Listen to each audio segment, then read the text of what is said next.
So from Aries Nutrition, from the Aries Nutrition family, for all of you guys, thank you so much for coming. My goal was to put these things together for you guys to give you access to pros that normally you don't have access to, other than like massive expos, Arnold Olympia, or some kind of massive show. So for those who see the benefit of being able to speak to the individuals we look up to and we listen to, thank you for coming. Next, thank you so much for the pros that were able to make it. Look, a lot of guys that aren't here, they had different engagements they had to do. So things happen. So it's nothing wrong, but the guys here did make it. So thank you so much. And in the corner, we have Akeem, Justin. You guys know Victor, George, Eric, and the other Justin. All right. So guys, what we're doing, what we're going to do is basically, I'll basically go around with the mic. Whoever has a question can ask the pros, whatever it is. They're here for you guys. So just let everybody know how your career started. What's your big highlight? What's your career going forward? And then everybody will kind of represent themselves. And Cool. then we'll just go from there. Excellent. So I first started off as a coach, coaching a lot of, professional athletes, MMA fighters, and things of that nature. I'm a sports nutritionist. I'm a master trainer. So when I got to the point of helping other competitors win their pro cards, I started reaching out to them like, hey, I want to kind of put some stuff together, highlight you guys, put a little mural together. Where they're like, man, you always in shape. So why don't you get your own? So I said, all right, cool. I've been bodybuilding since I was younger. So I'm a vegan professional bodybuilder. I've been plant-based my whole life. I'm Native American. It's a cultural thing for me. So I wind up just competing. I'm very competitive. So I'm not the biggest guy on stage. So my goal is I'm just going to come in diced and shredded and make everybody look fat compared to me. That's my strategy, and it is what it is. I'm going to keep sticking with it. I got pro card in 2016 for men's physique, but I'm not a men's physique guy. I can't, my body just is not that. And I grew up in New York City, in the Bronx and Harlem. I didn't feel comfortable wearing the G-string on stage, so it got to the point where when Classic came out, I said, all right, I'm going to go after that. Then I had striated glutes, so I said, I'm just going to go for Classic, and I'll win that, and I'll do bodybuilding. So 2019, I wind up sweeping the show.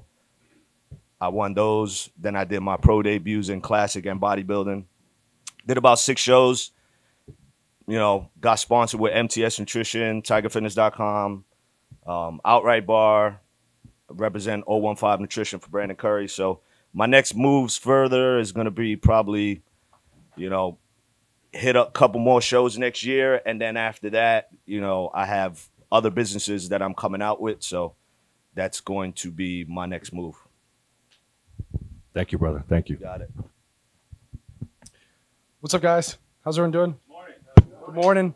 My name is Justin Batterina. I got into the industry, I think, back in 2016. I did my first show. It was Gold's Classic, so it's a local one. It's down in South Jersey, a little bit more south than here. Is this considered central or south?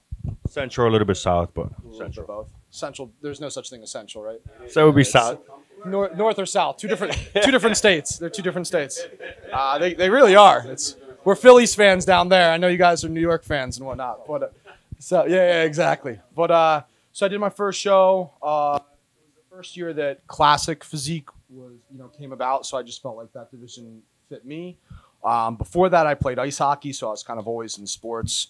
Fell in love right off the get-go, so I did Gold's Classic. I did a couple of shows the following year in 2017, and then I made an attempt to turn pro in Classic Physique in 2018. I didn't get it.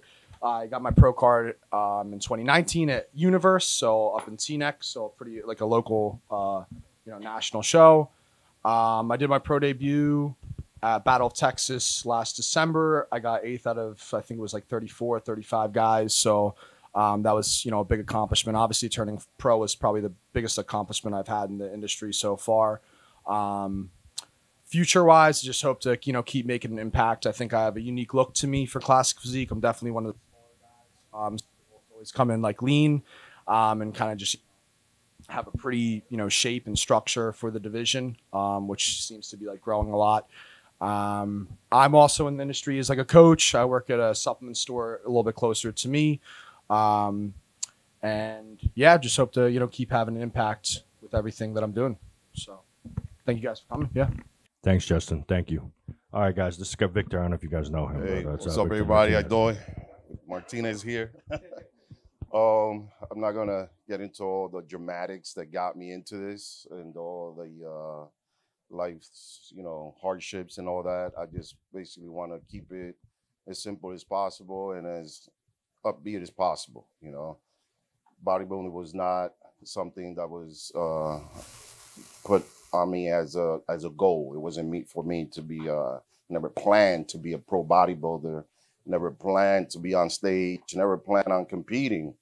I just taken to the gym by a couple of guys that saw a troubled kid, and they said, you know what? If you get into this much trouble, let's take it out in the weight room. And one thing led to another. Saw a guy, a friend of mine, Caprice Murray. I don't know if you guys know him. Caprice Murray was my, again, real life inspiration after Arnold, Sergio Oliva, Lee Haney. Those were to me a myth because they were in magazines, they were on TV and movies. They weren't real.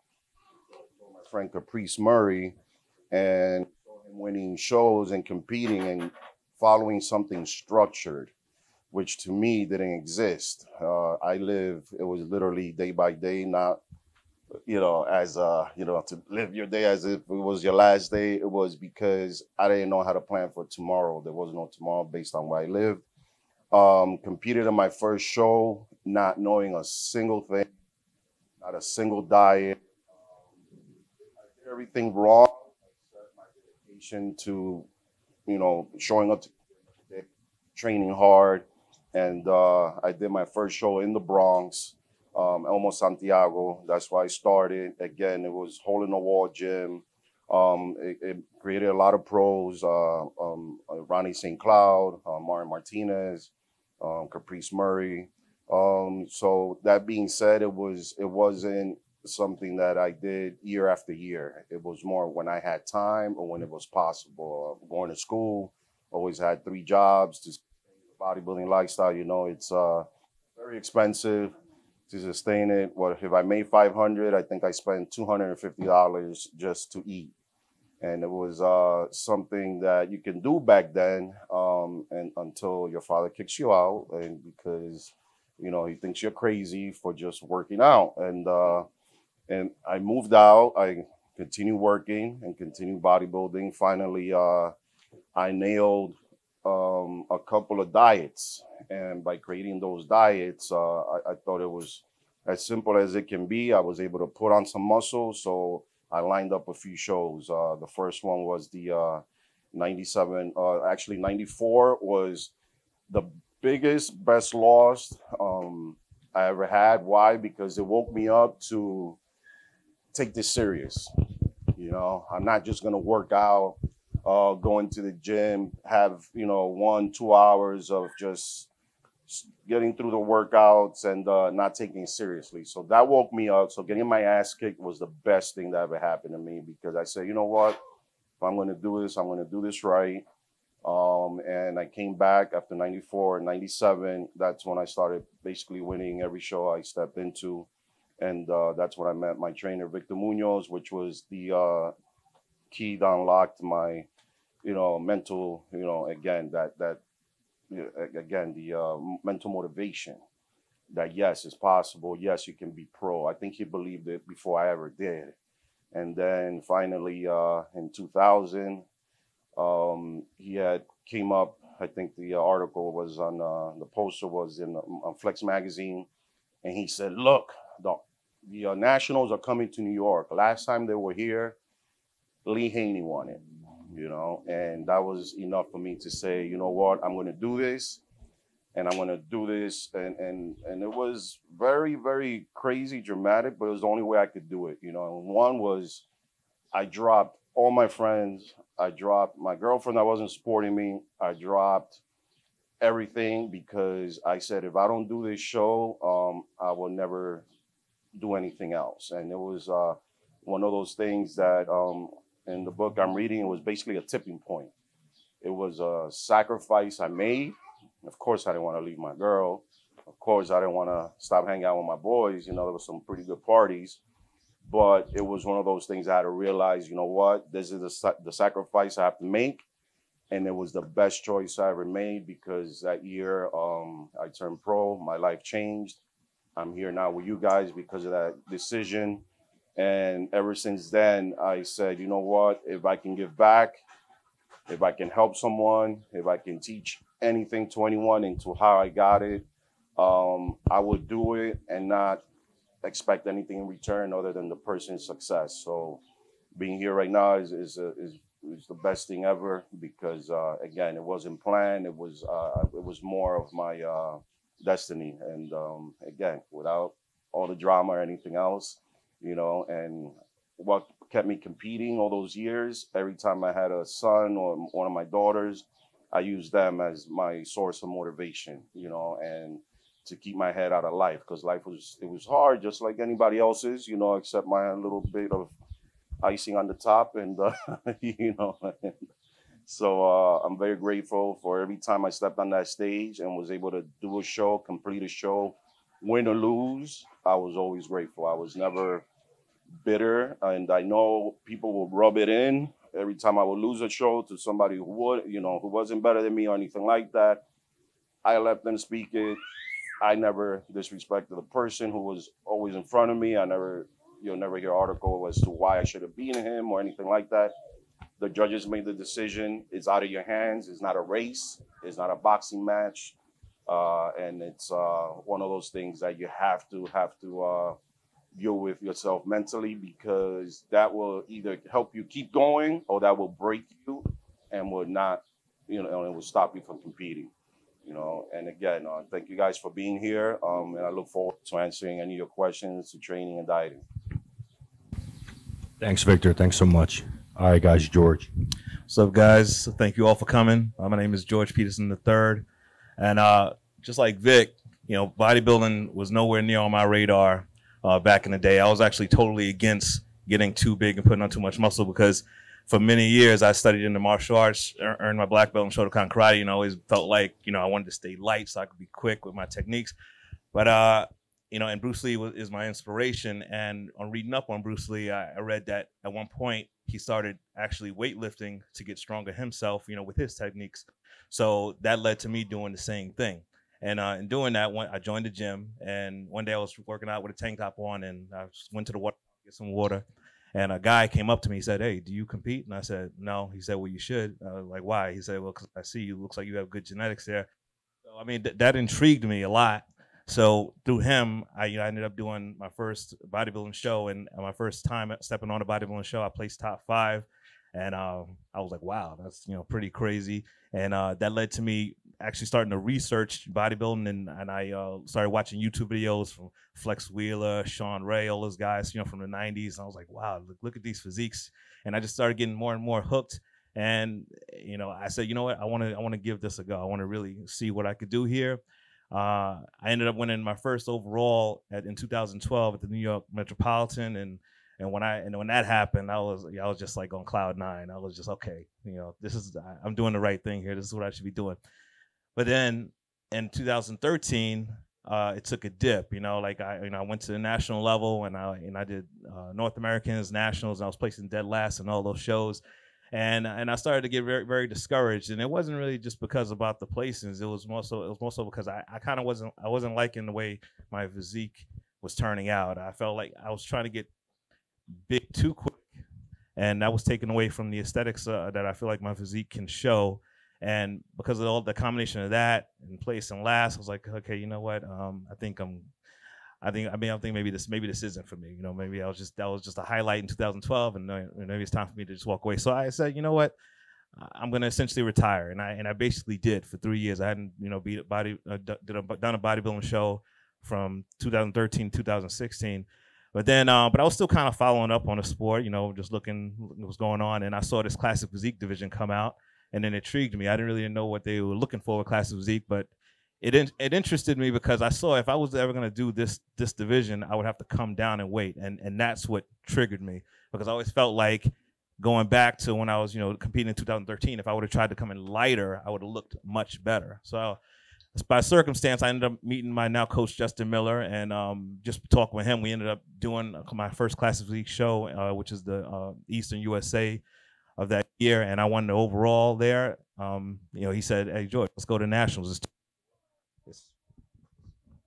It's 2 weeks away. Let's just do it." So I said, "Okay, fine." So we went to nationals 2 weeks later, and I won the overall there, first ever classic physique national champion.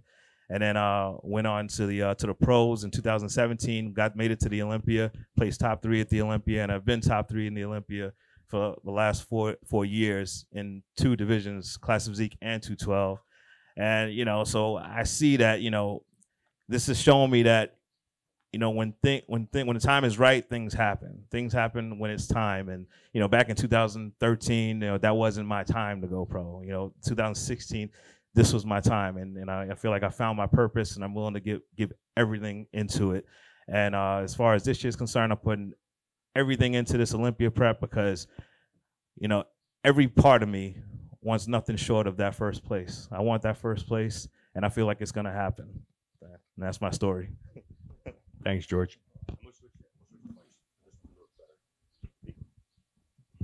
Hey guys, my name is Eric Ramirez. I'm Colombian. I came here when I was a teenager. I always liked bodybuilding when I was in my country, but I always thought it was like, Victor mentioned, Arnold, all these guys that we see. I thought it was like I was never going to make it there. This is like cartoon guys. So I moved to this country. I joined the gym, and I started seeing more people. I was like, this is like pretty close to what I want. So to me, it became like as them. It was never their dream to become a pros. It was never in their plans. For me, since I joined the gym, I always just wanted to be an IFBB pro. I didn't care after that, like, anything else. And this is the honest truth. Like, I just wanted to be a pro. Like, I was already training all the time.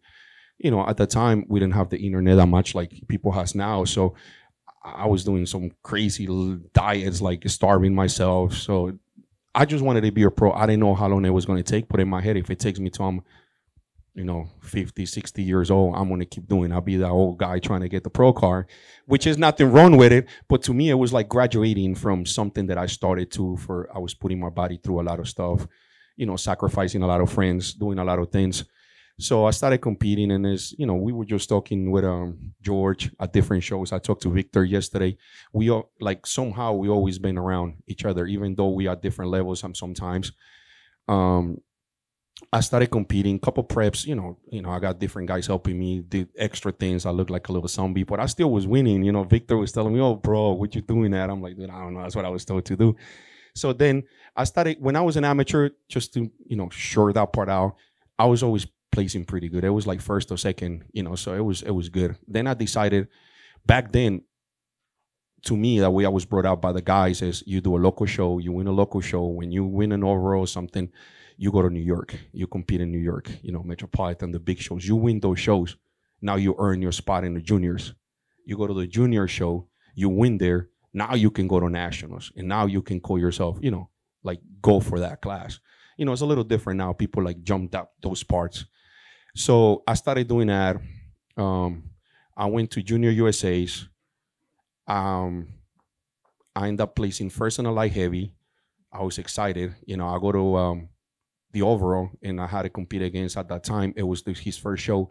It was Cedric McMillan show, first show. So I'm like, bro, come on, But I got some good pictures. He beat me by a point. Yeah, right. So he ended up winning the overall. He became a pro that year. So to me, that was an exciting moment. From there, then I came back to Jersey. I did another show. I won the overall. I went back to nationals, and I started competing in nationals. My first nationals, I placed 6th. My goal was to be top 10. So to me, I was happy with my 6th place. I guess I was happier than the guy who took first, because to me, that was my goal, Plus, I was already at nationals, and again, I didn't know how long it was going to take me to become a pro, if I was going to become a pro. But in my head, I was somehow I'll make it. So I did that. The next year, I moved up into the heavyweights, talking like with George. when it came down to weight classes, at that time I was working with George Farah. I was a light heavy. I always was a light heavy. I always was squeezing down to light heavy. I was so afraid of the bigger classes. So I was sometimes maybe over dieting or doing extra things. So I came into the weigh-ins. I ended up being 202 pounds. The quota was 198. And he was like, no, you're staying there. I'm like, dude, if I play 6, 7 as a 198 on a light heavies, these guys are 225. He was like, I'm going to get my ass kicked. He's like, no, you're not. So I got in and that placing fourth. I'm like, that shows me, like when we were talking, when it comes down to conditioning and everything. So I ended up doing good. I did that. Then I started moving up. Then it was 2013. We were just sharing pictures, me and him. That year, he placed dead last. We just took the pictures, and I was in the top call out. Look at how things can change, like you can never get disappointed by nothing, a show or job or anything, because he's on the Olympia now. I haven't reached that goal. Am I going to reach it? I don't know, but I'm going to keep trying, because again, my goal was just to become a pro, get that diploma, graduate, but I'm still, once you get that, you want more. So it became more after that. But he was, dead last. And I was in the top call out. We were just looking at the picture. It was like 30 guys. And now he's prepping for Mr. Olympia, like how crazy it is. How many people probably would have quit? It should have, if everything works the right way it is, I should have been going to Olympia, and he was dead last. He should have not still be there yet. So that comes down to a lot of these things. So that year that happened, I had a sponsor at the time, which I used to get sponsored and get paid for it. That was December 2014. December, the company started going down. They started cutting on people. They let me go. I was making really good money. I was in sales plus my sponsorship. So I found myself January 1st with no job, so. And I wanted to do North Americans because I had a good showing that year at Nationals. That, I was thinking there's nobody in front of me no more. Maybe one more guy, because 2 guys got a pro card. Unless somebody else showed up, whatever. I could do this, whatever. I was feeling good. I felt like it was the right moment and I needed to do it. But now I got no job, so at the time I got an unemployment, just being honest. That's until I find something. A lot of friends make some phone calls. They got me a job with a distributor company. This, for supplements, the big ones, you probably know who they are, one of them. And I started working probably around, I think it was February. So I'm like, if I can stay here like another 4 weeks, 5 weeks, then I start prepping for North Americans. 6 weeks went by, I start prepping. 8 weeks went by, 9 weeks, 10 weeks, 11 weeks. So now I find myself probably about 10 weeks out. I was feeling my best. My coach at the time was George. Everything was clicking in, and they let me go. So now I get back, and I'm like, I keep prepping for the biggest show, and I don't give it 100% because I have to get a job. And now I'm gonna get a job. I won't give that job 100%. So either I got to choose, either the show or the job. But if you do the show, you got no money. If you do the job, then there's, you have to give everything 100%. So that's, to me, it was like, so I always said I always wanted to be a professional bodybuilder, no matter what. Being selfish, I don't know if any guys, we all got different stories, but to me, at any risk, at any point, I just wanted to reach it. I just wanted to get that diploma, graduated from all that stuff that I've been doing in years and friends and everything that I've been putting aside. So I called my mom and I said, listen, Ma, this might sound stupid to some people, I'm not saying do these, it's just my story. And I said, listen, Ma, I'm going to keep competing, but I'm just not going to, I'm going to go back on unemployment, and it's going to be enough to buy food, and I own my own house, I have my own car, credit cards, and I'm not going to pay nothing. I'm going to straight out 9 weeks, I think it was 8 weeks, and I'm just going to go for the show.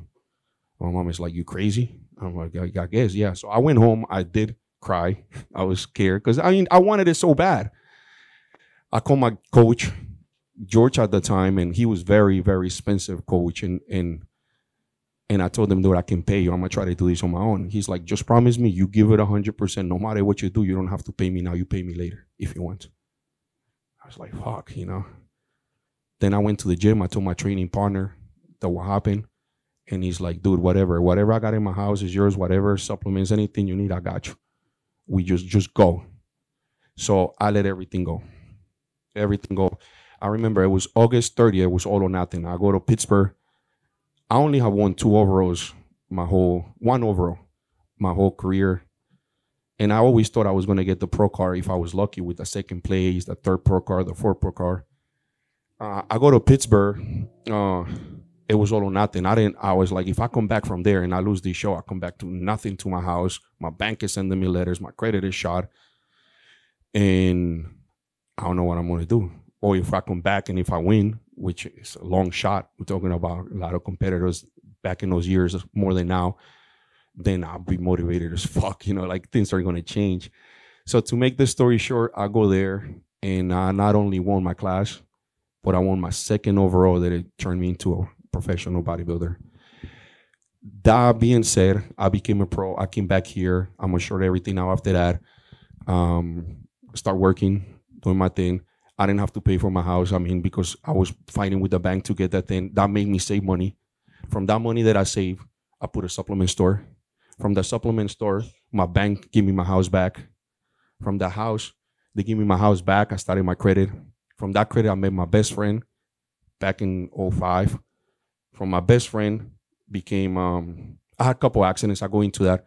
Became my best friend, which is now is my business partner in the gym that I'm about to open up in Linden, New Jersey. And things just turned around when it came to that. But when it became to bodybuilding, when I was up in my gym, I tore my bicep. 3 months later, I had a motorcycle accident. I blew my shoulder. I just tore my hamstring a few weeks ago. So I had a bunch of setbacks when it comes to competing in bodybuilding, which I still try. And I still do. And I did a few pro shows. And some of them I was dead last. Some of them I was third call out. I was in the same. But even though it bothers me, because I had some setbacks, but at least I'm living a dream that I don't know which one of you guys would like to be a pros, and I can be that like, oh man, I suck. Some guys would just love to be there. Maybe I'm not winners or I'm not where it needs to be. I will be there maybe one day because, if I go back in my life, it always turn around somehow. You just have to be ready when the moment is there. You have to be right at the right moment, the right people, the right time, but you have to be prepared for it. So if I would have not took that stupid opportunity that decision of leaving everything behind, I would not be sitting here as a pro with you guys talking, because I would have missed that show and all these injuries would have came and I probably would have not make it to that point. So if anything out of this is just no matter what happened, shit bad has to happen for you to enjoy the good ones or the bad ones. As you listen to all of them, they all came back from either earlier negative things to positive, or it can happen after. And then all these guys here are just testament of not quitting. I was talking to these two young kids yesterday. One of them wants to be as big as Jay Cutler. The other one doesn't even know if he wants to be big. But there you go. One of them could be me. One of them is Victor, who never wanted to be a pro, and the other one maybe wants to be. You know what I'm saying? And I told them yesterday, in a few years, maybe you the kids sitting here, and we the guys sitting over there watching you guys do the things. As long as you guys don't give up. And whatever dream it is your dream, and just keep going for it. But that's my story. And whatever questions after that, thank you for listening. Just ask. Appreciate your time. Thank you. Thanks, Eric. And here's Justin. Hello, guys. Thank you for coming. Justin Rodriguez here. Let me see how it started. I coming from my country, Dominican Republic, by 2010. And like other guys, immigrant from other countries, I started working 8 to 5 every day, 2 years straight, no vacation, everything, because we have family. And my mother was there for that time.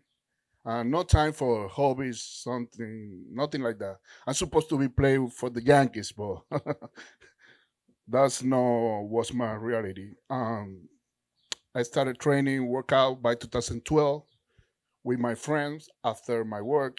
And like 3 years after that, some girl from Mexico, she asked to me, "Oh, why you not compete?" I say, "You crazy? You lost your mind? That's not for me." Only training for chest and arm. Only need that in New York City for my teacher and everything. That's it. No. You're supposed to compete. You can be a good pro. No, pro? Never in my life. That's not my dream. Only training for every day, One day chest, another day arm, chest, arm, every day. That's it. Uh, that's true. And she told me, I have something for you. Let me be your coach for 1 year, and we can do one show. If you don't win the overall, okay, that's enough for you. 1 year, I don't want to train for compete for 1 year. If you want to do, we can do now. Oh, give me 5 months. Okay, 5 months is good. After 5 months, I did my first show by 2015 in Connecticut, Powerhouse Classic. I won my class, I won the overall. Um, that's a surprise for me because I don't know nothing about bodybuilding, about diet, everything. My wife is here, and she told me, "Why you eating chicken every day? What happened with the rice and the beans? You forget you Dominican?" I don't know. She give me broccoli and chicken for 2 months straight. Oh my God, you lost your mind. And no, guys, that was a surprise for me. And after that, Victor told me about his first show and bronze, Victor Legend Championship. And I won the overall and my class too. Thank you, Victor, for that time. And Victor told me too. So far, everybody who's won my show has gotten to become a pro. There you go, guys. If You you're guys know if you're gonna do a show, it's a good omen, you know. Now you know. And after that, I saw Victor by Diamond. He was eating pizza at that time. Yeah. I just coming from Planet Fitness. He told me, "Where you training?" "Oh, Planet Fitness." No. You're supposed to be training another gym. Oh, maybe one day let me change something in my life because I have family, I have bill to pay, and I had my work 8 to 5 every day. But now I'll be focused for 1 more year and try to gain some weight because she told me, okay, we go for the car now. We go with the big boys. Are you kidding me? Let's go. Let's do this. And she going to compete on that show too for the car because she coming from Mexico. And in 2016, after this guy, I won the class. I won the over versus Chris Brown 2016. Yo, let me cut you out because I don't want to talk about this. It's so funny because I was just looking at my phone the other day when he competed, and I sent him a picture, a screenshot, and I saw a text from 2018 that I guess I didn't miss because I wasn't following him or something. Yeah. And he said, "Bro, what do you do to get so fucking lean or something?" I was like, "Look at this guy just on the fucking show." And I didn't look at it like how everything goes around. You know what I'm saying? Like back then, it was like it was totally different life than what he's living right now. Yeah. Nothing. I won my car after 2016, and 2017 was my first show pro, New York Pro. I was taking the third place. And now, after that, take it serious, the bodybuilding career, and try to improve every year because I saw if you want something, you need to work hard, discipline. You can do that. You can do that. No matter the place you're coming from, if you don't have the money, whatever, you only need to believe in you, and you have to have something inside you, and you can do whatever you want. That's work for me. That's work for every of you. That's it. Not too much. Yeah. Nah, that's perfect, guys. So we'll do some questions, but like that's the moral of the story. When you want something, and it's really literally anything in life, if you really want something, you're gonna get it done. But it's dependent on you.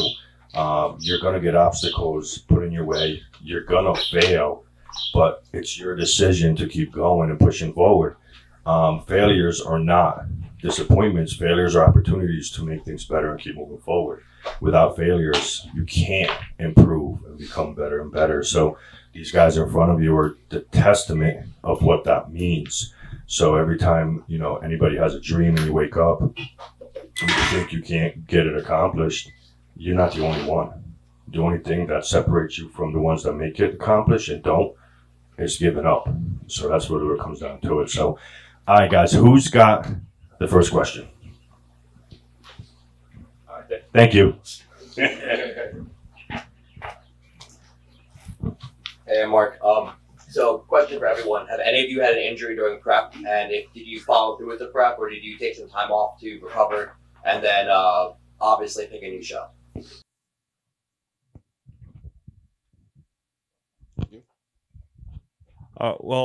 Yeah. Actually, when I was prepping for the 2012 New York Metropolitan, I did have a shoulder injury during that prep, and it was a weird thing. You know, it's a little unorthodox how things played out, but you know, my shoulder was feeling really stiff, and I was feeling it whenever I would do shoulder press, whenever I would do bench press, and then just one day, I was doing shoulder press with dumbbells, kind of light, just about 70 pounds. And all of a sudden I heard crack, and then I couldn't lift my arm anymore, you know, and it was like that for about, I want to say 2-3 weeks. And but as far as your question, did I follow through? I did follow through with the prep. I didn't, you know, at one point I didn't at all say, okay, I'm going to pick a different shot. I just said, let me just see how I'm going to keep with my diet, see if I could work around this thing, you know. If I have to use more machines at this point, then free weights, fine, but let me just see. And you know, I went to doctors. None of them could really tell me what the real issue was.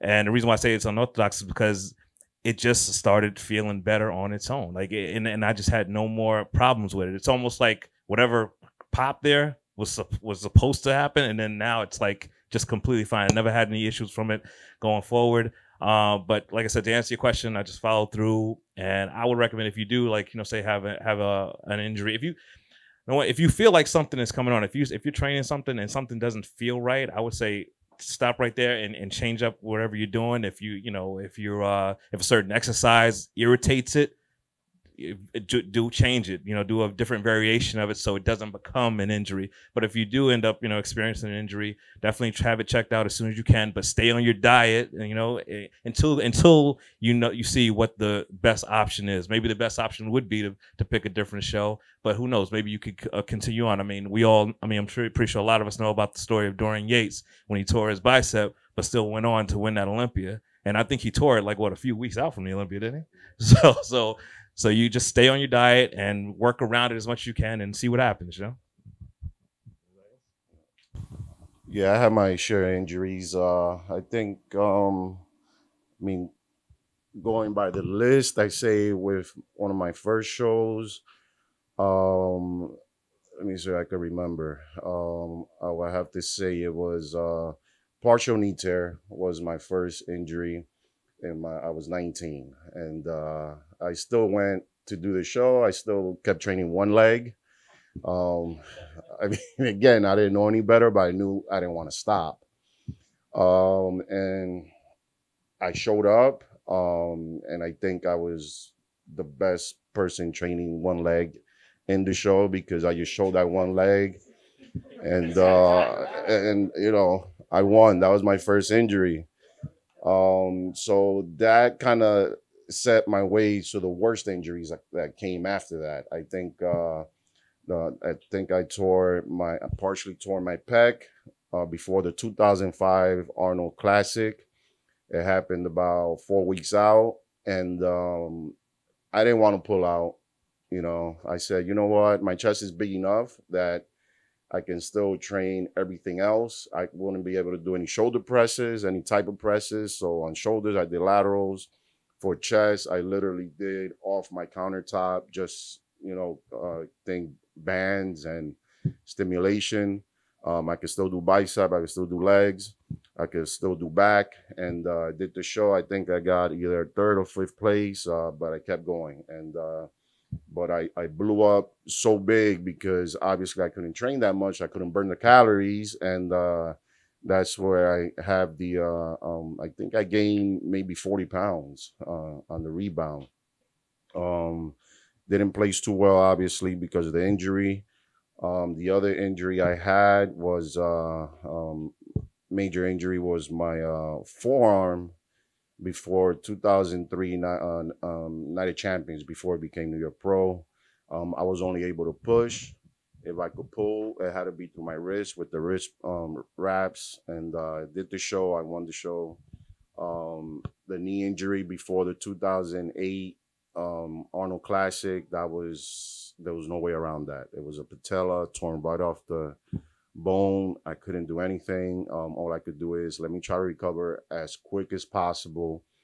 And I was able to come back to the Arnold a year later, which is something that was, unheard of even for the doctor. So that was something that it was a challenge, and I was happy to actually do it.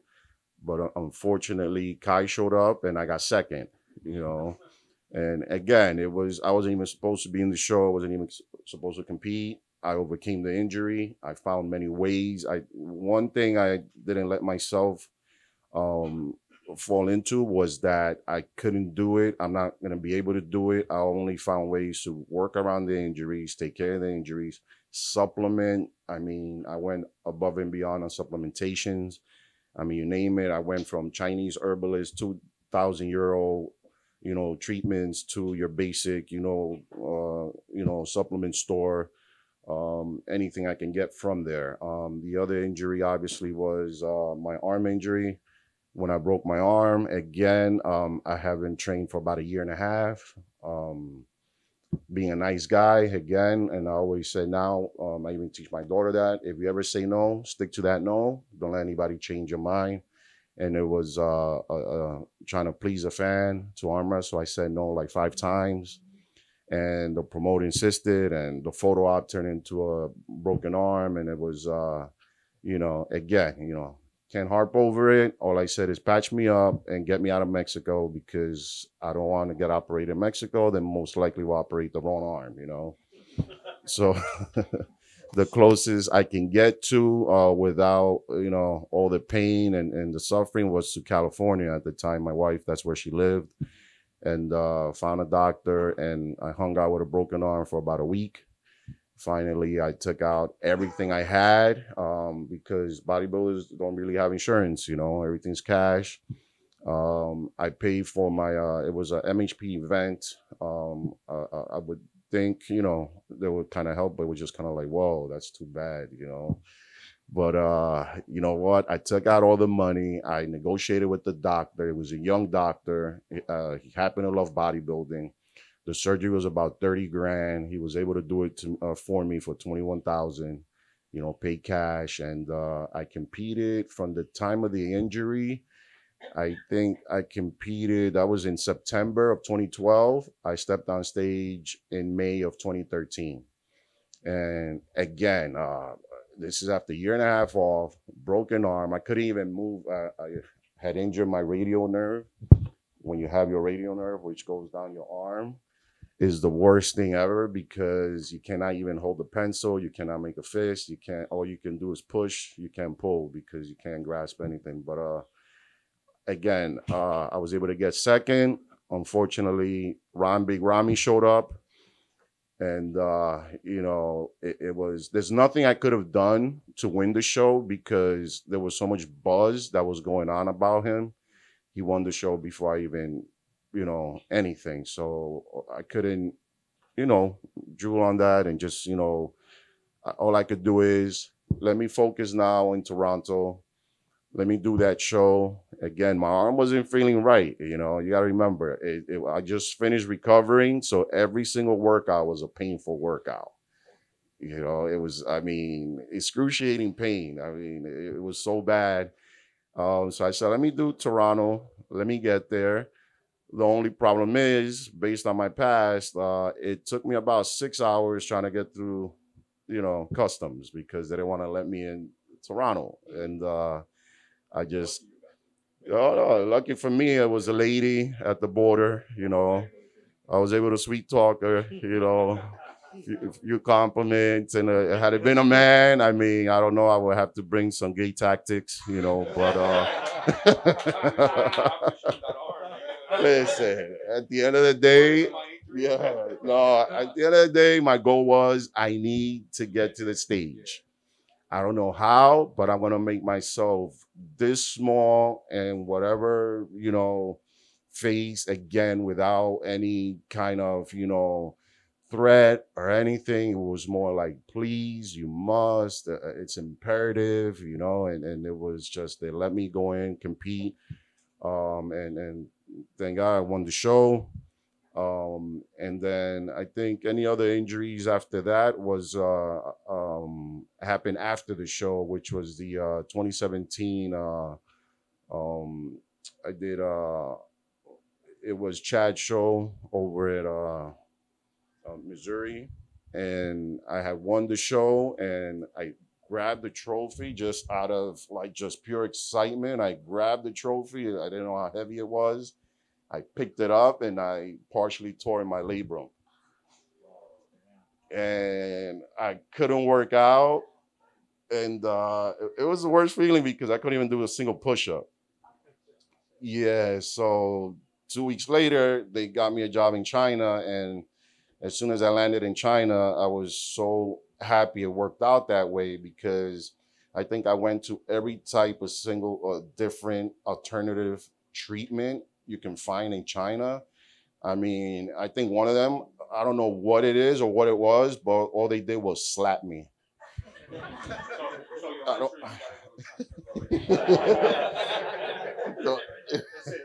Slapping treatment, I got it. Okay. I don't know what I'm telling you. I swear, they just said just lie there. They, with their thumb or their knuckles, they hit trigger points, anything through the spine that connected to the labrum, and all of a sudden, I'm just kind of relaxing one moment, the next, I'm getting slapped to a point that I had a tear, you know, and I'm like, they must know what they're doing. I don't know. Then the next one was acupuncture, with electrical stem in it. And by the time I got back 3 weeks later, I was able to, you know, get back on stage, and I was able to do the Olympia. Yeah. They claim it was for circulation, and they say a lot of times a nerve will shoot out and reconnect the nerve right back to the muscle. You know, that's what they said. I'm not going to say they're lying, because, again, I was able to work out. And again, I had many other injuries after that. But again, there's only two that I didn't do, obviously, which was my knee and my broken arm that set me back. But you can recover. Don't stop. There's always a way. And don't ever say you're not going to get back, because that's going to be the virus in your head that's going to not let you get back on that stage. If you're doing a show, I'm not sure that's why you're asking. Just don't quit, man. Go all the way to the end, because things can turn out, bro. Like, then you regret it. Maybe it's just something that goes away. I don't know where or something. I'm like you. I tore my hamstring like 8 weeks ago now. 13 weeks ago, I tore my hamstring, bro. I mean, you're throwing it from the top. From the top, right? Yep. Yeah, I got like one of the rares, like 10% from my tibia, went from the bottom. Oh wow. But I mean, you probably, I don't know if you're training or something. Oh, you know, I didn't stop. I did single leg like Victor. Yeah, it worked, bro. I'm telling you. It helps you heal. Just keep Yeah, going. you train one side, it helps you heal the opposite side. It keeps it bigger too, or something like. Well, you can't train too heavy, because then what the problem is, if you go too heavy just to get through the workout, then you're gonna have a bigger side. Oh yeah, for sure. So you do enough to stimulate and send signals to the injured side. It's funny because when I was doing junior nationals, I was doing some type of CC squat, and I had a partial quad tear, and that was after I did I think it was the Mets 4 weeks before I went to juniors, and because of that tear, my coach George, he was like no, he wasn't my coach at the time. My other guy was like, train one leg. And that was for 4.5 weeks. I was like, no, I'm not training leg. I mean, if I go to the show, I go with two little legs, not one big leg, one little. Yeah. So literally, I just didn't train legs for like 4 weeks, and ended up working out. Believe it or not, I mean, they were downsized, but the separation and everything is just crazy. So I would say don't overdo it, because you don't want to kind of like create a little bit of imbalance. But how many more weeks is your show? 6. Yeah, I mean, you make it, bro. You know, because the last 2 weeks, you can pull out from doing legs maybe a week out. So you only have like 5 more weeks, 4.5 weeks. Exactly. And then like another, like as far as training techniques, if you can't go as heavy, like on say the single leg as you did before, when you have a lighter weight, you can do like time of detention training, where you're going slow, 3 seconds up, 2 seconds down, you know, to make the most out of that lighter weight, you know, make it feel heavy, you know. For sure. Or Victor for $29.99 gets slapping around sometimes. All right, thank you guys. All right, guys. Anybody else? You go, buddy. So eventually, I would like to compete on the bodybuilding stage, but I'm very new to it. So when do you make the decision that you're ready to step on stage for the first time? Like you're big enough and that you're ready, you're complete, all that kind of stuff. What do you know? How old are you? I actually just turned 20. That's a good thing. That's a good thing. That's good. You're in a good place. My answer will be, if you're very critical of yourself, you're never going to feel ready. You know? So, I mean, if you really want to, just get on it. There's different divisions, different classes that you can fit in right now. You guys got that choice. When some of these guys here, we had no choice, man. Either we wear men trunks or women posing suit. They're like, now you guys can do like so many different divisions and can grow into it. So you can start with some men's physique and then, you know, classic, and then move up into, you know, 212, open, whatever it is. I mean, if that's what you want, just get on a diet, get in, and who cares, you know, how much you weigh, get on your best condition and compete. And then from there, you see what you got to keep working on. Get good rebound out of that. And it's just, I don't think it's ever going to be the right time. And you can ask these guys, just have to go for it, man. Just go for it, bro. Like you said, it's never going to be a right time. So mentally, you should just prepare yourself. Just set your goal and then go all out. Tunnel vision. Don't let nobody tell you what you can and cannot do. Set the goal, put it in your head, and then that's it. Go and go all out. If something comes in, work around it. Like injuries, anything, work around it. You're young, you can do it. Don't let nobody tell you you can't. Everybody here is going to tell you the same thing. Just set your goal and go and do it. Because, I mean, everybody's going to say, oh, my mother's sister's brother's cousin's uncle died, and pet this and that, and injury. Like, so then you're never going to, like, if you start paying attention to the things that really don't matter to the goal, you're going to start finding excuses not to do it. So just do it. And since you're so new, like, just compare yourself now to like the best version of yourself. You know, don't compare yourself to the top people in whatever division you want to do. I think a lot of people tend to have that issue of like, you know, like you might want to do men's physique or classic physique, so you look at like, you know, Chris Bumstead, you look at whoever's running men's physique, and you're like, oh, I got to look like that to step on stage. And you don't, like, you know what I mean? You're new to it, you're not there yet, so you just want to be the best version of you. If that's, you know, being shredded and having abs, whether you're not the biggest dude, like you surpassed what you have done for yourself. You know what I mean? So it's always trying to like one up yourself. You know what I mean? Try to, you know, beat the best version of you, and however your cards play, they play. And at the end of the day, it's accomplishments for you. You know, everyone has kind of like a different story when they're stepping on stage. So I think it's important to kind of like be grounded like that, where you're like, okay, like, I'm going to focus on myself and just being the best version of myself. You know, grab a coach if you've never done it before. Maybe try to have them be a second eye for you. You know what I mean? But at the end of the day, like, just be, you know, the best version of yourself and try to like one up with yourself as you keep going through your amateur career or even into your first show. You know, so. Just, I mean, for me, it was like I said, the first show I did.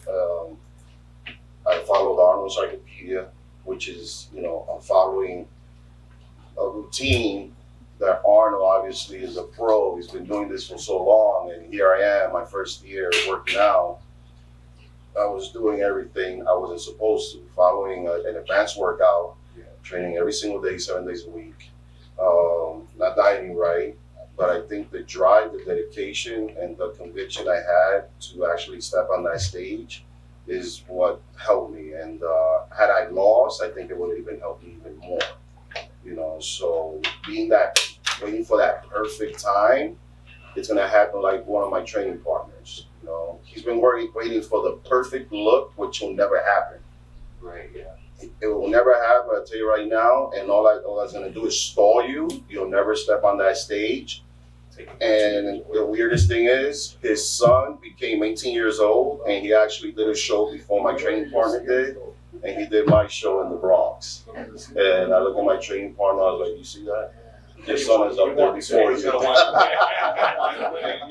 Yeah, no, he didn't win. It was his first show again because he didn't want help from his dad. He wanted to prove to his dad that he can do something, and he did. And I said, wow, you know what? I think, you know, your dad's telling me you're proud, telling me you're proud. So and don't look at it as, you know, your son competed before you, which he did anyways, but it was something that was, again, he didn't wait for that perfect look.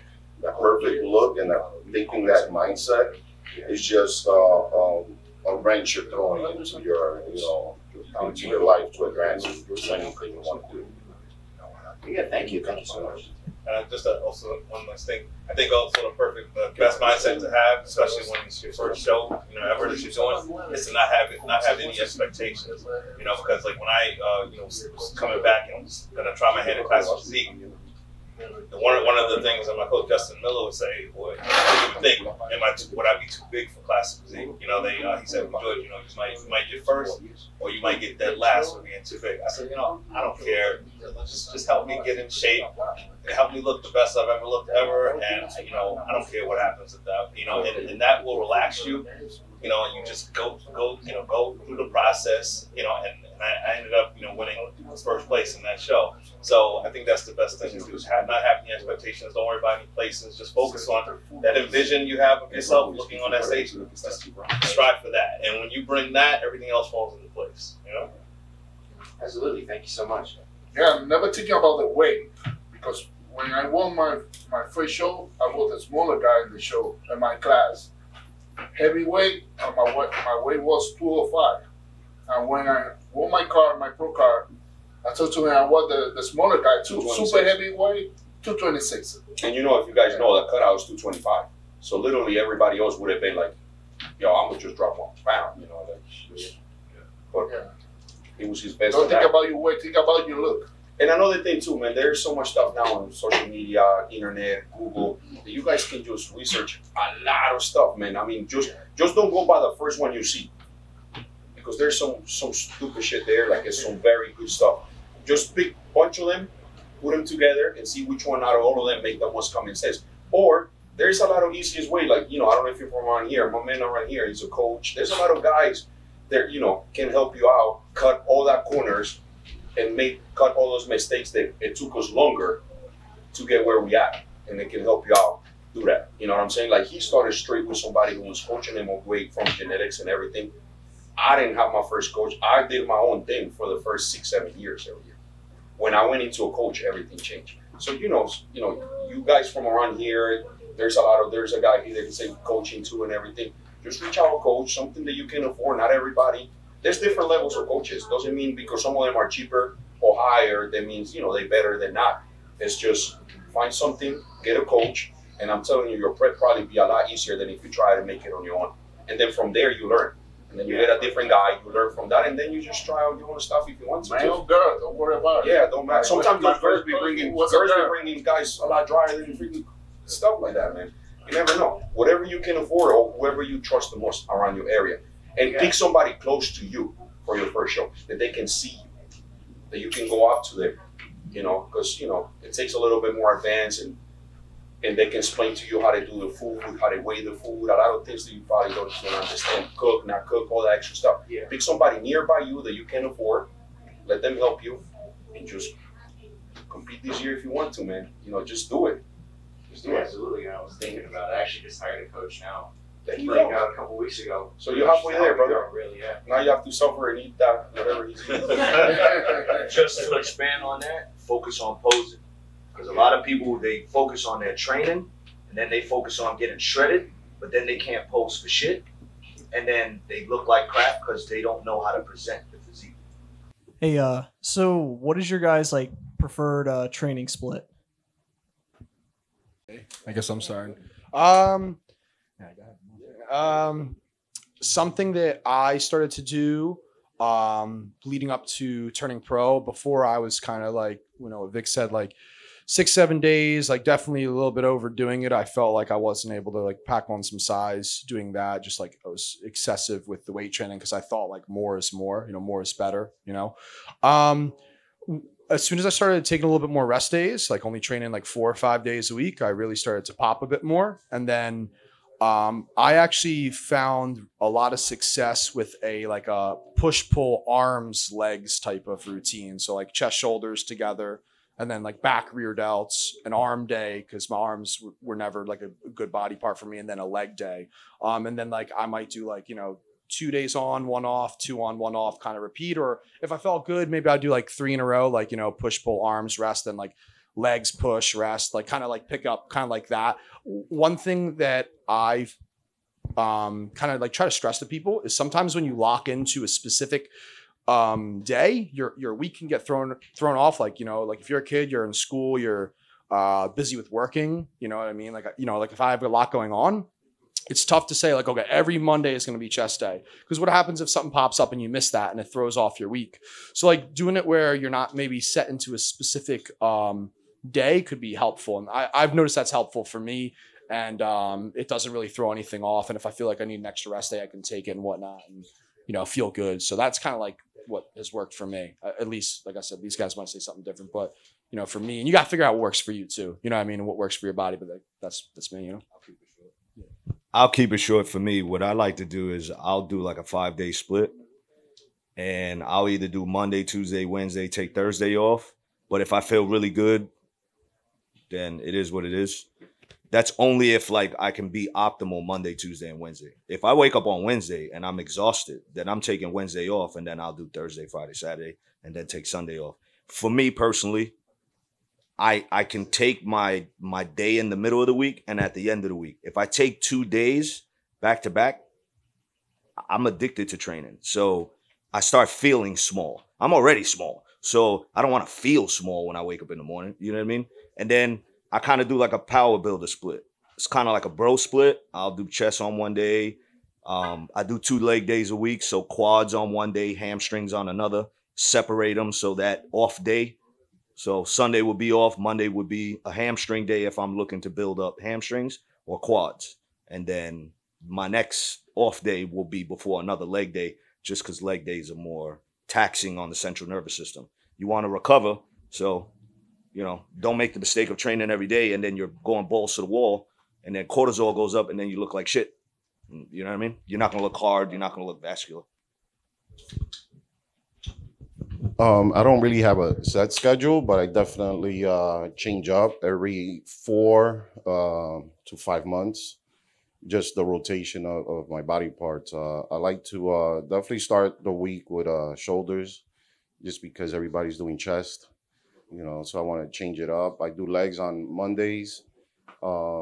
Tuesday, I can do arms. Again, I go back to chest again on Thursday. Then end it with back on Friday. And then I can do again on Saturday, any lagging body part. And that's giving we're at least 4 days out of the week. I'm doing cardio in the morning. I do my abs in the morning. Any small muscle group, abs, calves, cardio. There's 4 days a week. If I could do 5, that's great. Or if I can add an extra, you know, type of training, if it's not boxing or anything like that, biking. And again, that's just anything that will keep my body moving. What I don't do is I don't think I ever stopped. I can't stop training. I can't have longer than a week off that I take a year. Because I feel the longer I take off, I feel my body starts not feeling well. And it's not to stay big. I like to stay functional. I like to stay, you know, very active. I don't mind losing the weight. Last year I was about 260. I settled at 245 and I feel better at 245. You know, I don't want to be big. If I have a show, obviously, that's what you have to do. Since I'm not competing, I want to feel good. I want to walk around, be able to, you know, play with my kids, not huff and puff, going a flight of stairs. And, you know, it's just keep rotating and keep it interesting. And even sometimes once a week, I skip a body part altogether just so I can let it rest. And if I get the body part on the second week, I realize I get a better pump, I get a better feel. And again, it's just psyching out the muscle. I do that to psych out the muscle, and I don't have a fixed program. Once you have a fixed program, your body's just so smart. For some reason, it's just not going to have the same type of stimulation and the same type of feel. So for me, training as much as I can, it's, you know, during the week is not written in stone. There's no rules. I mean, I don't think I even count reps or sets. And I find myself sometimes in the gym a little bit overkill, you know, for about 3 hours, but I do high volume, and there's some days that I can be there for 1 hour and wind up getting the best workout, again, because I do the intense, fast workout and they do work. Can't do that every day. I'm not going to do, I started with Dorian Yates' Blood and Guts. I like his type of training. Before Dorian Yates, I read it through Mike Mentzer. And I do love that style of training. The problem with me is with muscle maturity, you're susceptible with tearing up muscle with that type of training. So I can apply it, I can use it, but I cannot do that style of training all the time, again, because it's a high risk type of workout. You know, one working set and one warm-up set with 2 working sets. You're gonna get injured. You can't avoid it. It's gonna happen. Your muscles can only, you know, handle as much as they can. And again, your tendons. I haven't had an injury in a long while, and I like to keep it that way, you know. And again, I say don't write anything in stone. Go by the way you feel. Yeah. So my training split, you know, typically the same every week, but you know, depending on, you know, if I have to travel, it may change up. But let's say I start the week with chest. The next day will be like an active rest day where I'm doing, you know, it's like Vic said, smaller body parts, calves, abs, do a little bit of cardio. Next day will be back. Next day would be shoulders. The next day will be arms, and the next day will be well, actually, no, I messed that up, actually. So after back, the next day will be hamstrings and glutes. Then the next day after that will be shoulders. The next day after that would be arms. And then the next day after that will be quads. And as far as, you know, me putting together my training split, I just put it together in a way where I like to do it where whatever body part I'm training, say, let's say for today, whatever body part I'm training today won't have any effect on what I train tomorrow. So like I'll never do chest on Monday and then shoulders on Tuesday. You know, I like to make sure that whatever body part I'm doing on one day will not affect the workout for the very next day. You know, keep it split like that.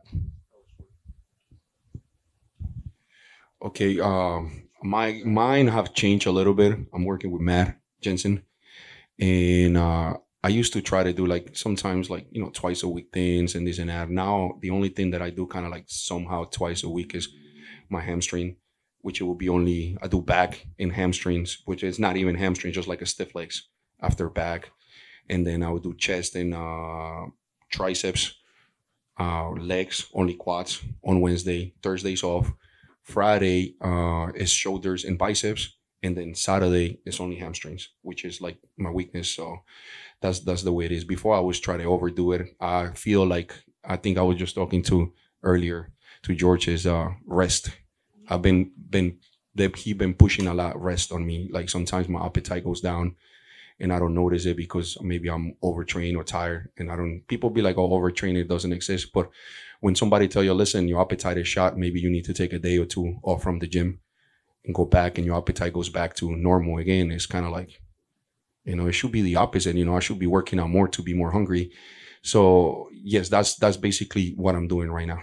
You know, try to give my body a little bit more break to heal and recuperate. And that's why that split is that way. Hi. My training split, now I started my diet this week. I started with 30-minute fasted cardio every day. Monday, train shoulders. Tuesday, back. Wednesday, my quads. Tuesday, arms. Friday, chest. On Saturday, hamstring. My post-workout 30-minute cardio too. That's my split training every day. And Sunday off, of course. I sleep all day.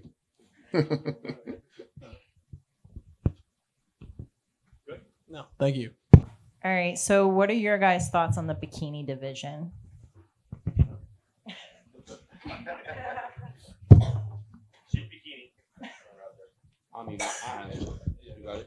All right. On what perspective? I mean, do you have respect for it, like being bodybuilders? Yes, I mean, I have respect for anybody who, you know, go through a diet and prep for something and put out. I think bikini is more of a genetic thing, like some of the other classes do. There are some girls who, genetically may be better for wellness or better for figure, not for a bikini. So they have to like overdo things and do that like that. But yeah, I mean, anybody who puts their body through what we put it on, of course, deserves all the respect, because just because you dieting as a smaller weight or different class doesn't mean you're still sacrificing a lot of things and putting away, friendships and maybe relationships. And so, yes, I mean, as that perspective, yes, I give it all the respect when it comes to that. I basically was going to say that I think bikini is probably one of the hardest divisions to judge, because I mean, like if you look at, say, the top 5 Olympia girls, I mean, you could split hairs and any one of them could look like Miss Olympia. But yeah, I definitely have 100% full respect for that division. I know that the girls all work hard, and like he said, I mean, some girls may have more of a genetic trait for the wellness, so now they have a door open for that. But yeah, I think bikini is a great division, and it's just so hard to judge. It's very competitive. So you're going to be doing a bikini show soon. How's your prep going? Awesome. We'll just keep on going with it. It's a good show. Yeah. I love it. It is a great show for sure. The lighting is amazing. Yeah. I actually helped a couple of girls win bikini shows. Again, because I think prepping women is easy. I didn't have my show then. We're talking about bikini just started. It just started, and they wanted me to help them, and they were friends of mine, and I did a barter. I said, if I help you, you have to cook some of my meals, and yeah, well, that was I did the same barter for the 2007 Olympia. Yeah, so that was one girl. I actually helped her turn pro in the other organization. It wasn't NPC. It was the other organization, and I actually got her ready. And she was shocked at the diet I was giving her, because one, I couldn't put too much muscle on her. I couldn't get her too dry.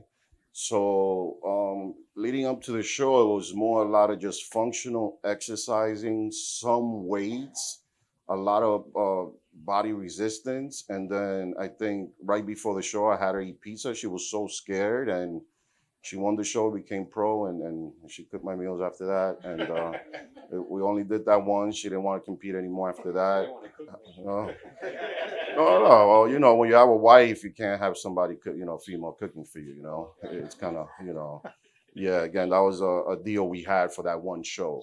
So, and then the other girl, again, it was another bikini show. It was so easy to train her because it was 80% cardio, some training, and she won the show.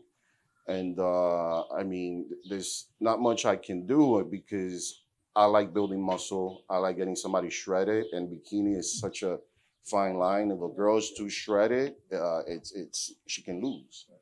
If a girl builds too much muscle, now she's figure. So that's for me. That's why I just couldn't do it anymore. I love watching bikini. Again, it's entertainment. I mean, when you look at bodybuilding, any type of category, any type of class is all entertainment. Who can bring the best show, who can bring the best look. And I would have to say bikini's great. Anything that has to do with creating a system and a discipline, I have respect for, regardless of what sport it is. I don't care. You look into a guy, that watches, any freaking sport in the Olympics at any given time, where I'm into it or not. I love anything that has to do with competition, prepping, focus, and staying, again, I love it. I love it all. I will say this, because I know you're going to do the work to bring your physique in the way you want it, but definitely 100% make sure you put extra emphasis on your stage presence, because since bikini is typically one of those divisions that's so hard to judge and it can be so close at times, like that, your stage presence is what could set you apart from the rest. Because I remember seeing old videos of when Indiana Paulina was winning shows, and she would be the smallest girl up there but be winning because of that sassy stage presence. So make sure you put as much emphasis into that as you do your training, if not more, you know, so that when you step on that stage, you look like the winner right from the jump, you know? I agree with them both. Like I told him with the posing. So I judge for like 4 or 5 different organizations. And that makes the difference between first and second. Your presentation and how you pose. You can look great, but like I told him, if you're not presenting the package correctly, then we can, from a judging perspective now, I can only judge what I see in those 3 to 5 minutes. So I respect it. Highly respect it. Anybody who diets, I respect it. Yeah, I'm in the same boat as everyone up here. I feel like bikini is probably one of the more competitive ones too. Like with the I think George said like splitting hairs. Like it's one of those divisions where I feel like, and I could be wrong, the Olympia title has gone between a couple different people the past few years. Maybe, I guess, right? It's been, there was new girl this year, new girl last year, new girl the year before. So, and they all look amazing. And there's a lot of competitors, but there's also like a lot of great competitors that do it. So like it definitely deserves respect, just like any other, you know, division. Obviously some of us make fun of men's physique, but that's another story. But for the female divisions, no offense to men, he doesn't like men's physique either, but no offense to men's physique guys, but you respect every division because everyone has to, you know, go through the diet and put in the work and train hard. And yeah, it's not easy, you know, what we do. And like some of these other guys were saying, like some people are just built for different divisions as well. You know what I mean? Like I'll never be able to do open, you know what I mean? Just like some female that is just, she picks up a 5-pound dumbbell and she builds arms like crazy. Like she can't do bikini, you know, if she gets too shredded, like she's not gonna be able to do bikini. So it's all like relative, I guess, to the individual. But yeah, that some of the hardest working people I know do bikini. So yeah, like you. Yeah. What's going on, guys? So I have a question. Do you think bodybuilding is a sport or a muscle pageant? I guess I'll take this inside the mic right now. I was watching something recently. I'm pretty like set in stone about my feeling on it. Like I do feel like it's the actual show day itself is more of like, I don't want to say like a pageant, but it kind of is. Versus like our whole prep and our whole year leading up to it is a sport. This is the toughest thing I've ever been a part of. I've played sports growing up. Like this is by far a 24/7, 365 thing. So like I get it. Like I can't argue that it's not a sport or it is a sport. Like I kind of feel like it deserves like respect regardless of what category you want to put it in. Just like if you look at those beauty pageants, like it's very respectful and like it's like they work hard for whatever they're trying to do. So it's kind of like the same thing, you know?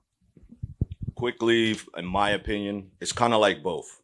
But if you look at a football player, he's got to train with weights, right? You look at an MMA fighter, they got to train. Anybody who trains is technically bodybuilding. So it's like 50-50, you know, because any pro athlete or athlete in general has to train. They have to bodybuild. They have to get their body.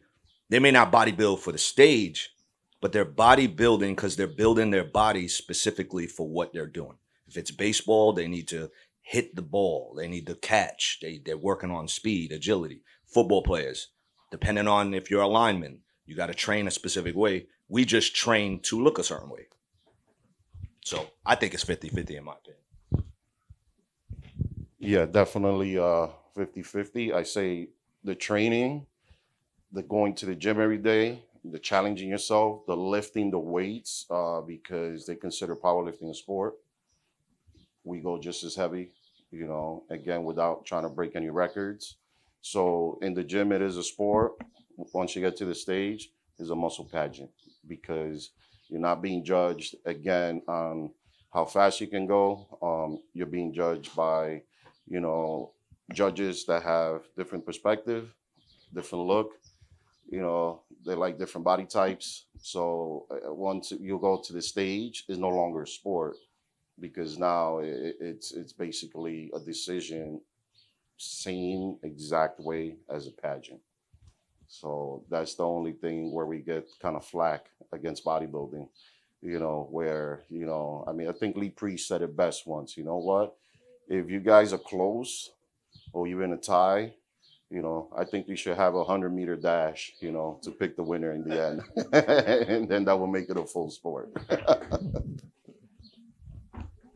Yeah, I mean, I pretty much go with them, 50-50. I mean, I definitely see it as a sport, but like you said, once you step on the stage, it's definitely a pageant. I mean, it's a sport.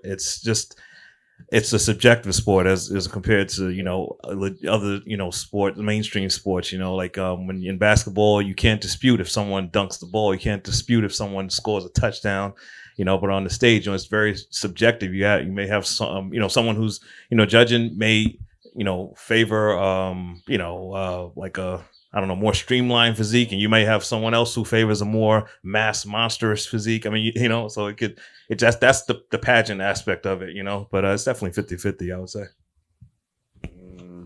I just say, I guess it is a lifestyle, and then we choose to display it in front of some judges while we have work, in meantime, whatever. So it is like, basically it's a 50-50, but I like to call it more like a lifestyle when it comes down to bodybuilding that we displayed whichever way we want to on any class that we went.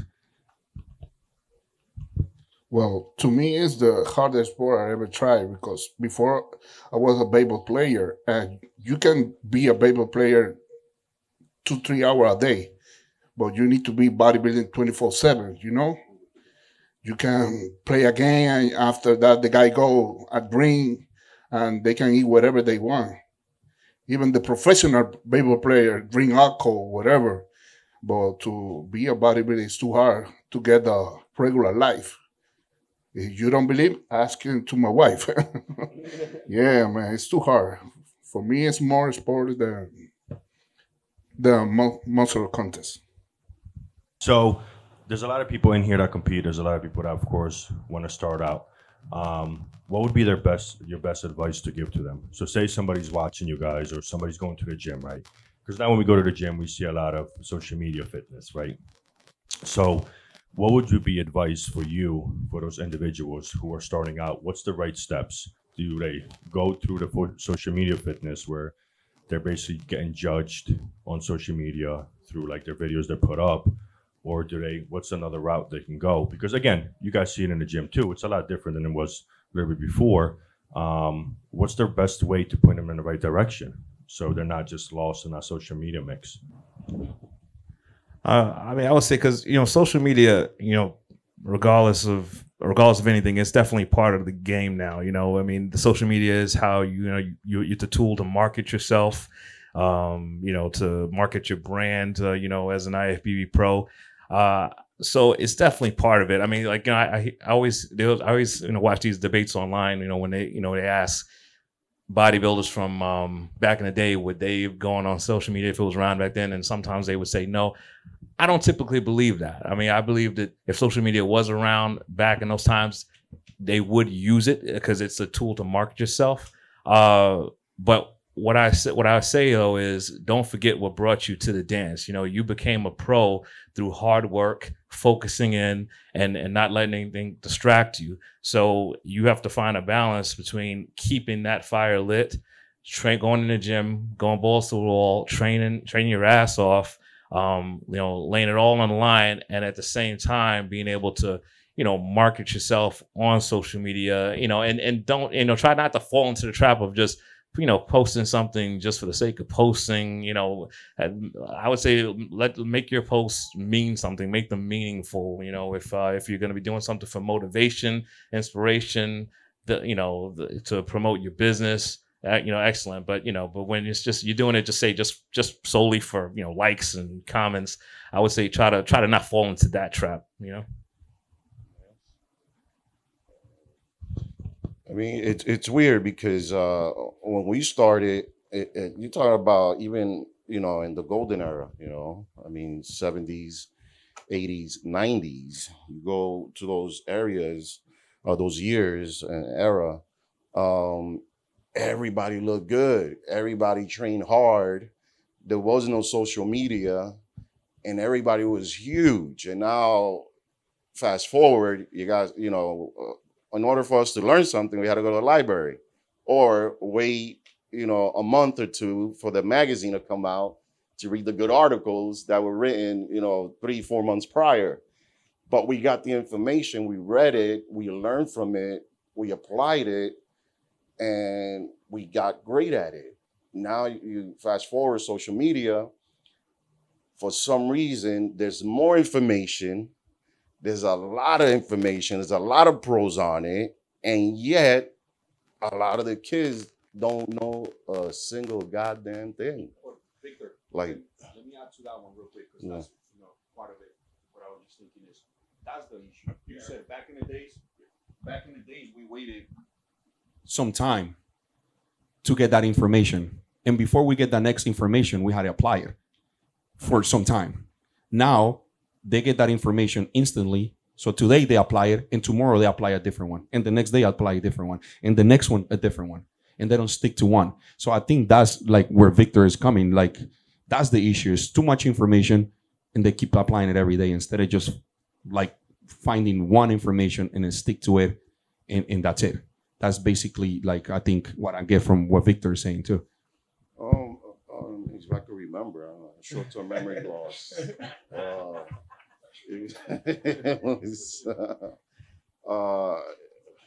can remember. It was more, so you have George, he writes, his workout, You see Justin doing his routine. He's basically, even if he doesn't say a word, you just watch him, you can actually see his form.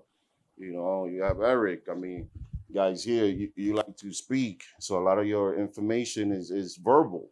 You just sit back, you listen. And for some reason, I feel like they're watching, but they're not listening.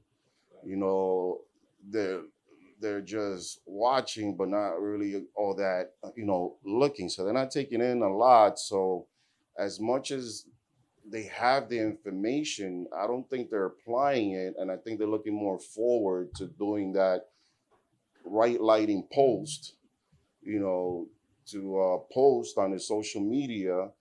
But now, for some reason, there's less bodybuilders than there ever was, ever, because now the look is not being a bodybuilder, because bodybuilding is scary. Nobody wants to do bodybuilding.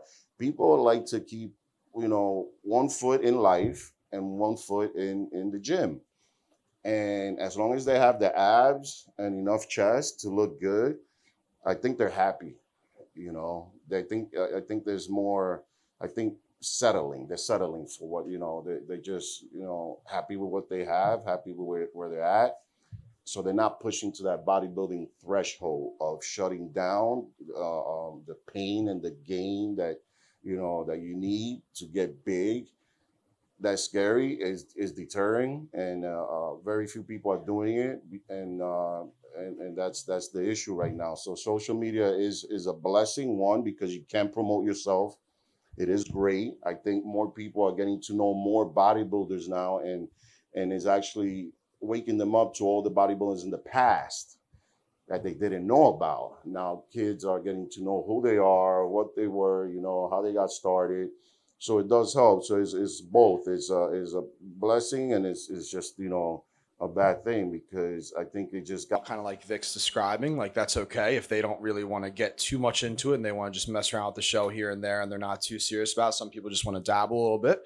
What I can say, if you are getting into it and you really want to excel and like know more about it, is like learn the origins. So like before bodybuilding, when I was playing hockey, I wanted to know everything about hockey, everything about how it started, about the first teams, about the best players, about where, how far it's come. And, I'm 25. So I kind of, when I started competing in 2016, social media was a thing, but I didn't really get into bodybuilding from social media. I found like a YouTube video of like Jay Cutler training. I was like, oh, that's kind of intriguing, right?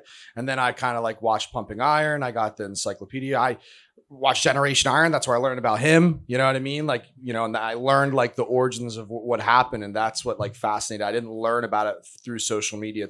It's a big tool, but I feel like learning how it started has helped me like love it more and grow more and try to be better, versus and like learning from these guys who have done it like, very, very well. and not getting distracted by all the talk that is out there nowadays, because a lot of the stuff that we do and that a lot of these pros do is basic stuff. And when you try to overcomplicate things and try to find a secret way to do something else, it's not going to be the best way to do it.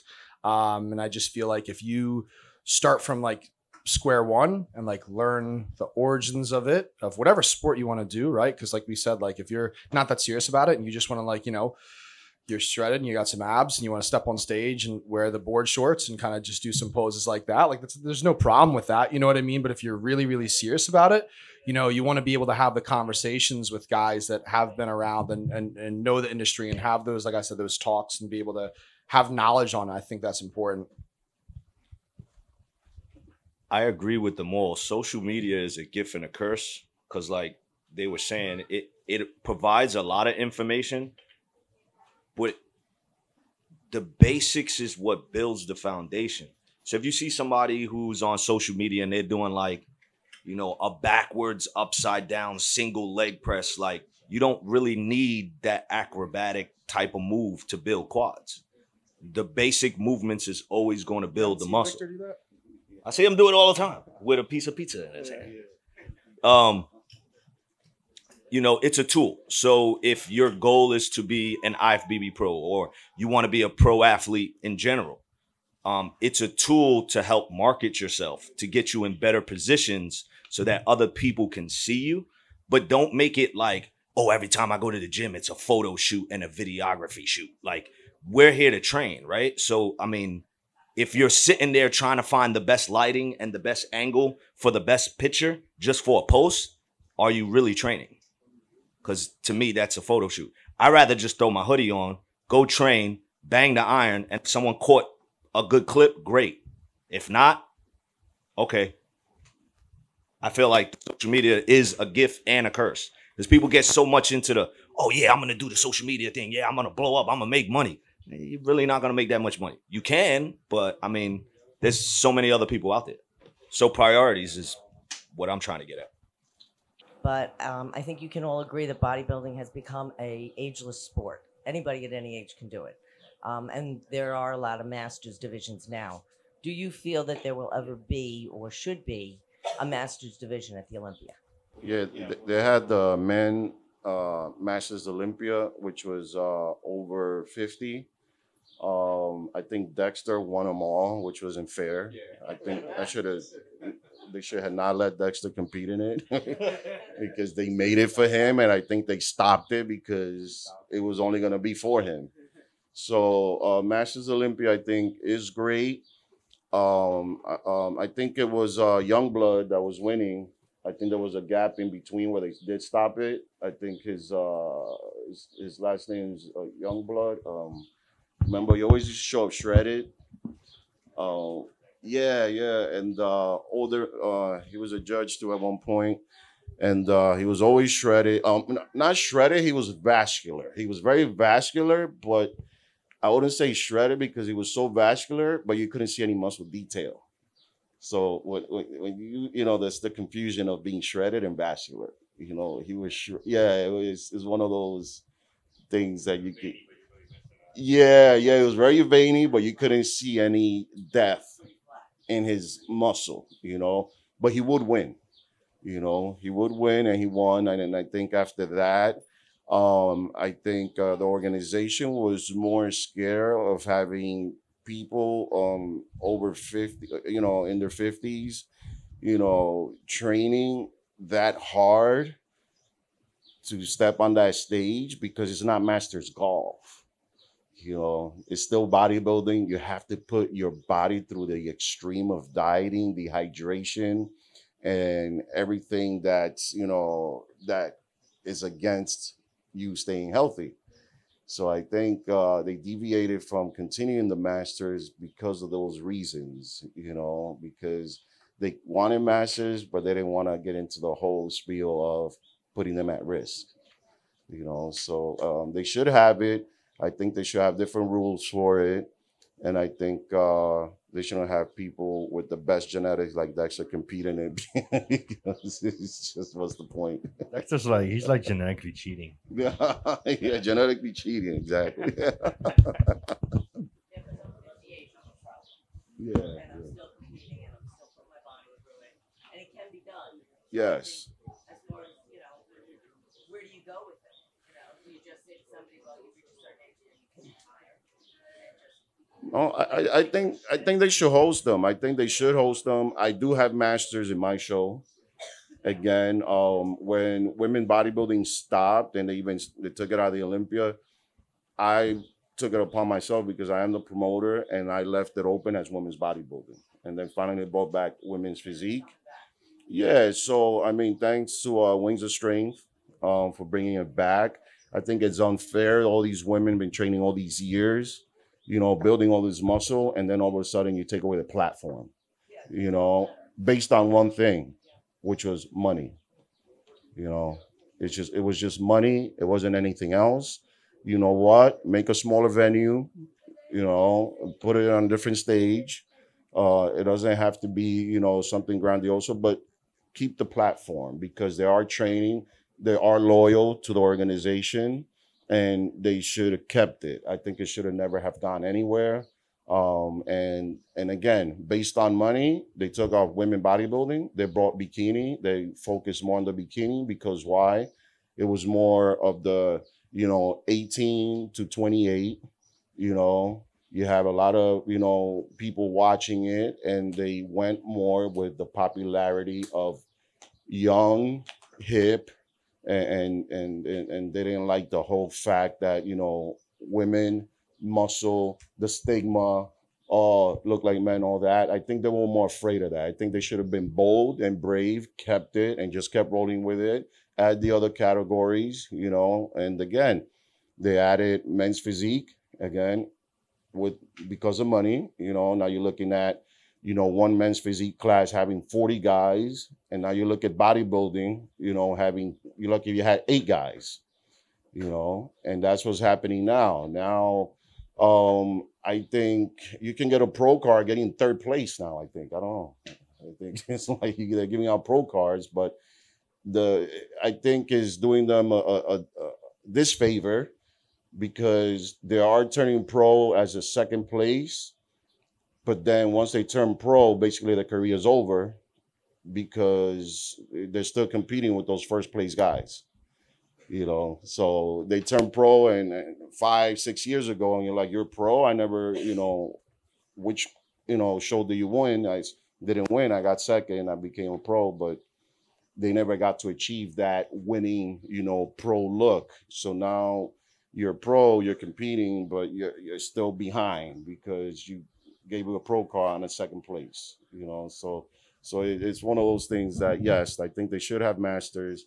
Again, health first, obviously, with some tighter rules and what not to use and what not to do, and definitely support it. And I still will have it in my show. I'll throw a question. Tomorrow. So Vic, you're competing again? That's where I'm hearing. Competing? No. Are you going back on stage yet? Because you look great. No. To compete for me before it was money. Again, it was I like to compete. I have way too many kids. All my money goes to my kids, and I don't mind that. They go to the best schools. They have the best of everything when it comes to education. That's why I put my money on. I would not spend 15 grand on myself to be subjective, to have a biased judge. They want the young guys. They want the young guys, and I don't blame them. If I was to step on stage, it was more of a thing to say that, yes, I can do it. Yes, I did it the last 2 years because my client funded my competition. I told him I'm not spending a single dollar out of my pocket to get myself on that stage. He said, well, I'll pay for it. And I said, okay, you do that, I will, because I do love it. I love the prep. I love just getting ready for it. But when you have my 1-year-old, 2-year-old running around, driving me nuts in the middle of dieting, and you're kind of like staring a blank stare, it's difficult. It's very difficult with the kids. It's just challenging. When you have a guy who has no kids, it's just him, a job, and he's telling me he can't compete, I'm like, please, you got to tell me something better than that, man, because A lot of us have way more. We do way more. We challenge ourselves, and we still manage to get on that stage. So for me, there's no point in me stepping on that stage because I'm taking away time from my kids, my family, and just to, you know, be up there and just, I've been there, done that. You know, I don't want any more trophies. You know, my biggest goal and my biggest competition right now is raising good kids. A fan of the sport, man, and growing up in the sport in Jersey, I guess all of us can agree that Victor probably has nothing to prove anymore unless it's going there for himself. To me, he's one of the greatest, and not because he's sitting here. Even when I'm on my younger shows, like I was talking to him on one prep, I just went home yesterday and I was talking about, like, thinking when I told him about some stupid stuff that I was doing before getting on stage, and him walking with me into the Tribeca show years ago, telling me something when he was like out there. I was just this guy going into a Tribeca local show. You know, like, it's just, if you're the fan of the sport and you don't know who Victor Martinez is and what he has accomplished and what he could have been and not been because of many situations, then you got to do your little research, you know, and start doing that. And just because of that too, I mean, I was just asking him when his show is, because this is what it's something that we used to do before. I mean, if you guys are here, some guys are here just for fitness, some guys get bodybuilding, but everything I used to do too is when I was coming up, I went to every local show and supported. And people be like, oh, you have somebody competing, you have a friend competing? I'm like, no, because you never know that one kid that I'm sitting there watching could be Mr. Olympia in 10 years. I was like, yo, I saw him win his show. He'd be one of my guys because just going to local shows. And you guys should go, and if you like the sport and you guys want something good for this sport later when you guys doing it, go and support those local shows. You know, it costs about $40, $30. We spend more money on other things. Support the show, watch the guys, because then, you know, the sport grows. And there's something for you guys later when you guys become, you know, that one person to do it. So, on my opinion, I mean, I just wanted to say that in front of everybody, not just to him, that I guess we all agree that for us, Victor is the man. You know what I'm saying? No, thank you, everyone. Thank you. I appreciate it. And again, just like Eric said, a lot of times, yes, I haven't been competing, but, you know, I want to stay home with my family. I want to stay home. My kids are growing fast. I mean, they grow so fast that when they're babies, I think I smother my kids, you know, kissing them all day and just playing with them. But when there is a show, regardless of how big, how small, it doesn't have to be a national show, I support every single category. I sit through the bikini, the classic, I like seeing the athletes. I want to sit there. I want people to see that I'm there. And again, Eric said it, you know, do you have an athlete? No, I don't. You know, I'm here basically to sit down so people can see that you can just sit there and the athlete sees you, the judges see you. It's the support, because right now we are minuscule when it comes to any, you know, any type of events, shows, or anything. We're still minuscule in the industry. You know, we're small, very underpaid. This is all pure love. This is all pure love. This is that one, you know, thing that you love, and nobody else loves it as much as you. And all you can do is show up, support it, back it up, watch it. Again, whether it's women's bodybuilding, whether it's anything, just it goes a long way, you know, because in some countries, I have a friend in Bahrain. I think he never even won a show, but because he made it to the Olympia, his government gave him a house, you know. In another country, I know, again, the guy made it. I think he got like second or third. He got a car, you know, $100,000 car, you know. What we have in this country is we have a dime a dozen. We have the best athletes in the world. Government's not going to give you anything.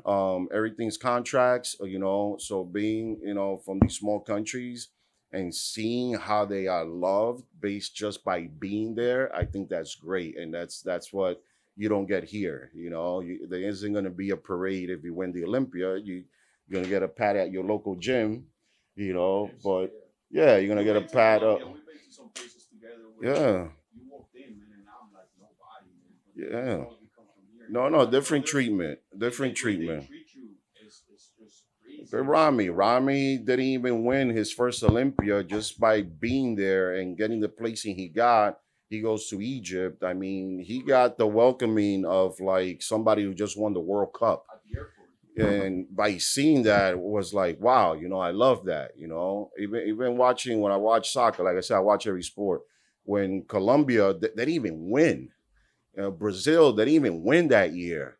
You know, I think they were already out, you know, 4th or 5th place. But when they landed, just the love and support that people get, it's just amazing, you know. My #1 fans are not even from my country. They're actually from Brazil and Russia, you know, and China, you know, which is like, it's insane, you know. So you appreciate it and you love it. And again, you know, it's a case-by-case basis.